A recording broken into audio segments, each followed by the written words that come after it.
Ziad from Bangladesh. Assalamu alaikum, Sheikh. Samtullah. Recently in Bangladesh, we have been facing a fitna. I don't know if it is a fitna or not. I tried to search opinions about it of Sheikh Uthaymeen, Sheikh Ibn Baz, or scholars from the Salaf, but I didn't find any. So the issue is about Jamaat-e-Islam, and it is now currently after the fall of the government, last government, I think you know, in 5th of August 2024, they have risen, and they are campaigning for election. They're campaigning. Okay, Ziad, I usually don't talk about politics of countries because this is your perspective. This is how you see it.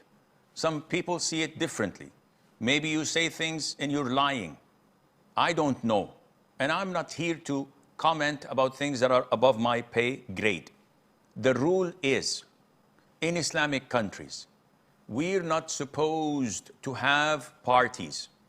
So Jamaat-e-Islami is a party, the Muslim Brotherhood is a party, the secular opposition is a party, the Shaitan party, the Hindu party, and they all compete to get seats in the parliament. And then we make elections and the majority wins. This is un-Islamic.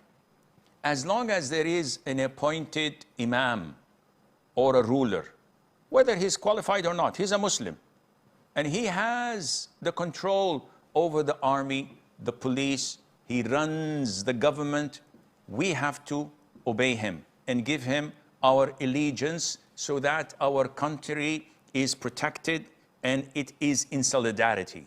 The moment these parties come, regardless of their Islamic names, everyone could put Islamic as a label. Tomorrow you're going to have Islamic belly dancing. Doesn't make it halal. So again, I don't know about politics, and even if I know, I wouldn't comment or talk about it. Let's look at things from the perspective of halal and haram, the Islamic teachings of the Qur'an and the Sunnah, and you will find things easy, inshallah, to solve.